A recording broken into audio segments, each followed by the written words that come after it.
Welcome back to Vancouver Carpenter. So is it ever okay to use mesh tape with all-purpose mud, especially lightweight all-purpose? Well, I think it's time we actually get real and be honest about how well and how often this actually does work. So while technically we are supposed to use quickset with mesh tape, generally people are talking about using it for, like whole jobs, right? It's not typical for a professional to use mesh tape, when installing a house full of new drywall. They're not going to put this stuff over all the butt joints and all the flat joints. You're just not going to see it done. But again, getting back to being real, we all know that there are probably millions upon millions of drywall jobs done with mesh tape and all-purpose mud that have held up. And I guarantee that there are thousands upon thousands of you guys that can testify in the comments that yes, you've done full jobs and you've done patches and you've done all this stuff with mesh tape and all-purpose mud and it's been fine. Like guaranteed. I know tons of the stuff that I did early in my career when I was just learning how to do little patches as a carpenter. All of those held up, Well, that's not necessarily true. I have no way of knowing if all of them held up, but guaranteed most of them have held up. Okay then, so why the hate? Why will so many people say you should never use all-purpose mud with mesh tape? And that is because it often fails. It's just not designed to be used with it. It goes against the rules in the manual. So yeah, it's just mesh tape was designed to be used with quickset. And I've explained that in some other videos. That's what I heard, what I read.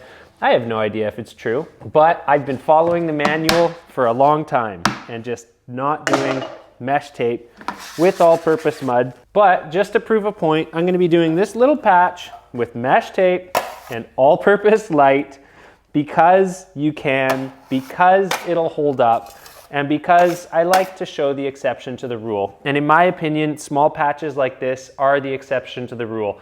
And one of the main reasons, there's two reasons why a mesh tape joint will fail. And in my opinion, it doesn't matter whether you use all-purpose or quickset muds in this case, but the two reasons are improper fastening and not getting enough mud in the joint. Those are the primary reasons. The type of mud is gonna be like tertiary. Getting them fancy words in here. Anyways, let's coat this thing and see how it does. So yeah, all we really wanna make sure of is that I actually get lots of mud into the joint.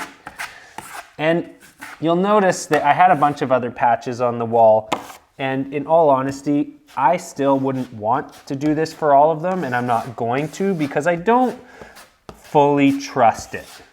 Like I've seen too many mesh tape joints fail, and I know that 9 out of 10 of them were probably done with some sort of all-purpose or all-purpose light. But hey, all right, okay, now that we have all the mud fully in the joint, I'm gonna get a slightly bigger knife and feather this out a little.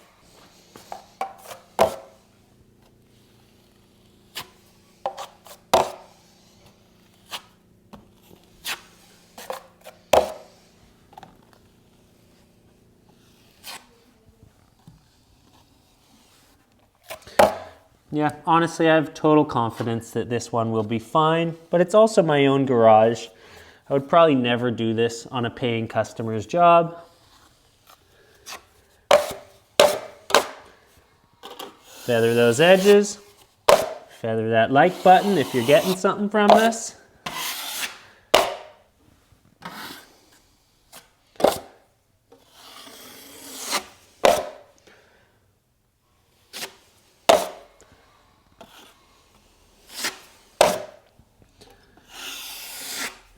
And that'll be good enough for a first coat. It'll probably take 2 more to actually make this disappear. So the annoying thing about using all-purpose for a patch like this, other than the risk, is how much it shrinks in the deep spots. Especially if, like me, your buckets of all-purpose are mixed a little bit thin for skim coating and stuff. So yeah, it's gonna take 2 more coats to make that disappear. There's no two ways about it. Now this one, on the other hand, that was done with quickset, we can see the shrinkage was really minimal. So very little. The patch just ended up way more full. The quickset's a way harder mud, so it's less likely to crack. just generally, you know, that's the way to do it. That way you'll get it done. That's the way to do it. Okay, let's get this guy done. Scrape off any high spots. Careful around those wires.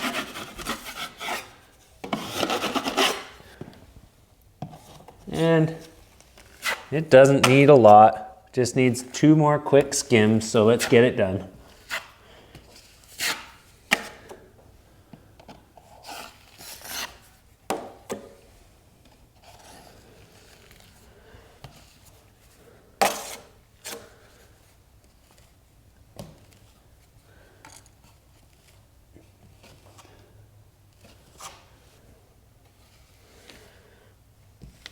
There we go. Good coverage. Feather those edges, as always.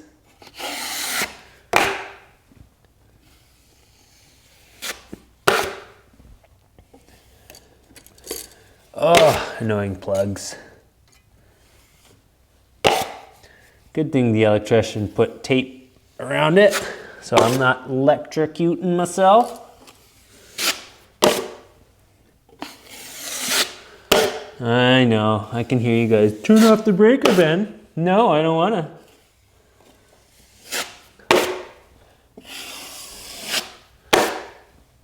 One more. Okay, one more tight skim should make this pretty. Oh, I know that line's ugly. Okay, there we go.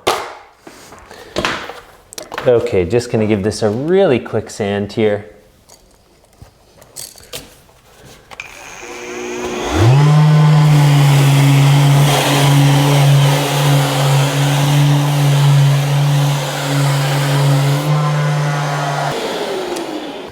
And we'll just get these little bits with the sanding sponge, because if I spent long enough with the vacuum sander on there to get that stuff, I would have sanded down to the mesh tape. Thankfully we haven't. And just get that a little bit. And honestly, I mean, if I kept going, nope, there's the mesh tape. If I keep going, we'll expose that. That looks pretty good now. So it's been a couple weeks since I've gotten back to this. I took the opportunity to patch a few other things that were bugging me on this wall that I didn't see in the rush to get it done the last time. So got to skim it a little wider to take care of that stuff. But yeah, I mean, the tape's holding up just fine. Like I said, you know, like you can get away with doing mesh tape and all-purpose patches on small patches, no problem. Again, for the billionth time, it's not what I like to do. It's not my preference. But if that's all you have, or, you know, if you're just doing a quick patch, oh, this is getting real mucky down at the bottom here. Oh, what am I trying to say here? If you're just doing a quick patch and all you have is mesh tape and some regular mud, or that's all you want to go to the store and buy because you don't feel like buying multiple things, you don't feel like going through the headache and the learning curve of learning how to use paper tape properly, it's gonna work. Like, you know, you can do that small patch. The key things you want to do is make sure that you actually get enough mud in the joint. Don't expect it to be done in 2 coats. 3 is pretty typical if you actually want it to look good. You know, tape and then 2 coats is totally standard.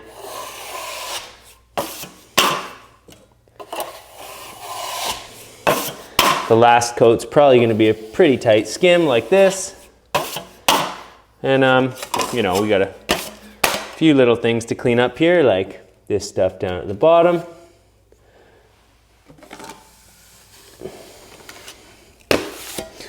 Of course, I've managed to get some crusties in the mud because I'm going over the concrete. That's always awesome, always a good time. That's now looking good. Every time I pull it, I put something new on there. All right, that's gonna be good enough. So let's get up close and personal. As we can see, it's super nice and smooth. This isn't really gonna shrink at all when it dries because it was sanded real flat before we applied that nice tight skim coat.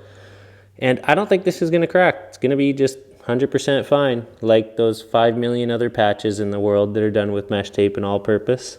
So let's try not to draw this video out any longer. It's pretty safe to say, yes, you can tape small patches with all-purpose and mesh tape for the 4 billionth time. Boy, I'm really getting into hyperbole in this video. Anyways, you guys get the point. If it's all you got, go ahead, slap it on there. Make sure that joint is full. Make sure you get enough coats on there, sand them down smooth, and hopefully you never see that patch again. And I just want to say thanks for watching Vancouver Carpenter. If you guys are looking for a way to support the channel, there's always the Patreon. I hope you're doing well. I hope your project's going well. Thanks for watching, you guys.